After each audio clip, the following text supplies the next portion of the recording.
Ramniwas talkie चौक पर विगत दिनों चाकूबाजी की घटना को अंजाम देने के बाद दो आरोपी फरार हो गए थे, जहां दोनों घायलों को पड़ोसियों की मदद से इलाज के लिए जिला अस्पताल ले जाया गया। प्राप्त जानकारी के मुताबिक रात्रि करीब 8 बजे दो अज्ञात लड़के पान दुकान आकर सिगरेट और पाउच 20 रुपए का खरीद कर पैसे देते हैं और उसके बाद वे दोनों लड़के दुकान के सामान को इधर उधर छूने लगे, हाथ लगाने लगे। मना करने पर वे लोग तुमको नहीं जानते पहचानते हो कहने लगे, गाली गलौज करने लगे और धमकियां देने लगे। उन्हें यहाँ से चले जाओ कहकर समझाने का प्रयास किया गया तो वे लोग भड़क गए और साथ ही में उन्होंने अपने पास से चाकू निकाला और प्रार्थी के ऊपर ताबड़तोड़ जानलेवा हमला कर दिया, वार करना शुरू कर दिया, जिससे प्रार्थी के पेट, सीने और भुजा, गाल और पीठ और गले में गहरी चोट लग गई, जिससे वह लहूलुहान हो गए। बीच बचाव कहकर चिल्लाने लगे तो वे लोग आसपास के दुकान वालों को आता देखकर दौड़कर स्टेशन रोड तरफ भाग निकले। इसके पूर्व तुलसी होटल के पास भट्टी रोड ओवरब्रिज के नीचे बैठकर खान पान कर रहा सलीम खान निवासी, जो कि दुर्गा चौक रायगढ़ से भी विवाद कर चाकू से उस पर हमला कर दिया और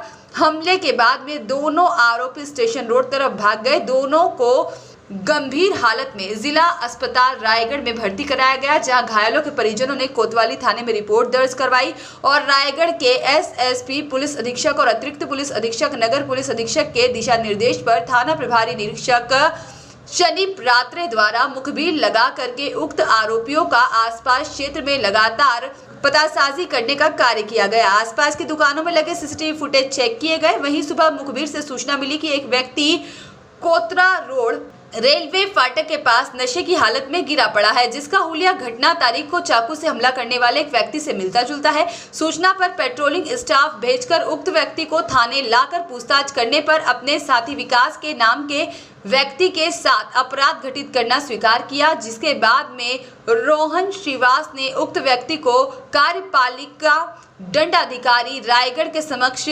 कार्यवाही करने की बात कही। उसके साथ ही जो घटना तारीख को प्रार्थी रोहन श्रीवास को चाकू से हमला करने वाला व्यक्ति होना पहचाना गया। आरोपी अजय सारथी पिता रामू सारथी उम्र 25 वर्ष सीताराम को रायगढ़ पुलिस ने हिरासत में लिया, जहां पूछताछ कर मेमोरेंडम में लेकर घटना में प्रयुक्त एक खून लगा चाकू जब्त किया गया। आरोपी के विरुद्ध अपराध घटित करना पर्याप्त साक्ष्य पाए जाने से गिरफ्तार कर न्यायिक रिमांड तैयार किया गया और एक अन्य आरोपी जिसका नाम विकास की पतासाजी की जा रही है। जानकारी मिलते ही उक्त आरोपियों द्वारा रायगढ़ शहर में चाकूबाजी हमला उपरांत कोतरा रोड क्षेत्र में भी जाकर अन्य लोगों के साथ भी चाकूबाजी हमला करना स्वीकार किया गया।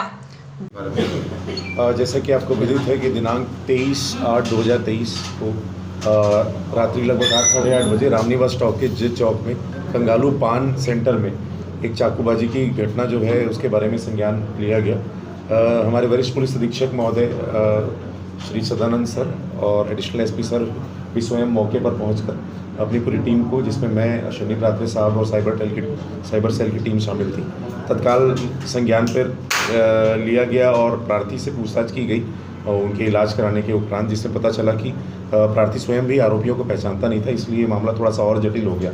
हमारे पास सिर्फ सीसीटीवी फुटेज थी, जिसके माध्यम से पुलिस ने लगातार सीसीटीवी फुटेज और जहाँ जहाँ आरोपी भाग सकते हैं तो एक मोटा मोटी उनका स्केच जो हमारे पास था उसके बेसिस में ही हमने आगे दीगर जिलों में भी टीम्स भेजकर हमने लगातार इनकी पतासाजी की।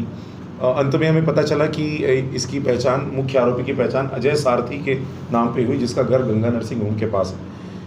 उसकी फ़ोटो फिर सर्कुलेट करके सभी ग्रुप्स में और सभी टीम्स भेजकर हमने दीगर जिलों में भी पता लगाया और अन्य कई संदेहियों को भी पकड़ा। अंत में दिनांक 25/8/2023 को हमें पता चला कि कोतरा रोड क्षेत्र के पास एक नशे की हालत में एक व्यक्ति जो है पड़ा हुआ है और चोटिल अवस्था में है। तो तत्काल हमने जाकर पहचान कराई तो पता चला कि ये आरोपी से मेल खा रहा था। पहचान पंचनामा कार्रवाई के पश्चात ये कंफर्म हो गया कि ये वही आरोपी है।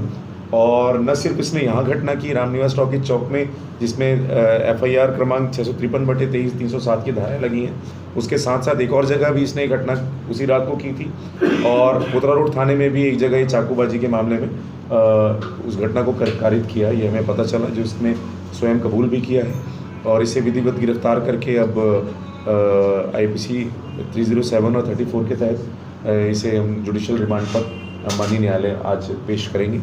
और इसके एक और आरोपी साथी है, उसकी पता तलाश जारी है, बहुत जल्द वो भी पुलिस की गिरफ्त में होगा। सर इसका मोटिव क्या था? कुल मिला के आरोपी इसमें टोटल 2 आरोपी हैं। सर इसका मोटिव क्या था, ये क्यों ऐसा किया? इसका मोटिव जो है, जैसा कि अभी तक समझ में आया है, चूँकि इसका कोई पूर्व से संबंध नहीं था, न दुश्मनी थी, तो सिर्फ इसकी जो आपराधिक प्रवृत्ति है और जो इसकी उच्छृंखलता है, नशे का आदीपन है, ये 3 हमें मुख्य कारण जो है समझ में आ रहे हैं कि, और पूर्व में ये आर्म्स एक्ट का भी आरोपी रह चुका है। तो इस प्रकार जो है इसके मन में किसी प्रकार का भय नहीं था, तो इसीलिए अब इसे प्रॉपरली इस पर कार्रवाई करके हम इंश्योर करेंगे कि ये प्रूफ हो और इन्हें जो है आरोपी को विधिवत जो है सज़ा मिले। आरोपी के पास क्या क्या बरामद हुआ सर? आरोपी के पास से एक चाकू बरामद हुआ है, जिसके माध्यम से उन्होंने इस घटना को अंजाम दिया। विवाद का वजह क्या था सर, क्या किस कारण से? ये लोग पानठेला में कुछ सिगरेट लेने आए थे और इसी दौरान ही इनकी आपस में बहस शुरू हो गई और वो विवाद का कारण बना। Thank you.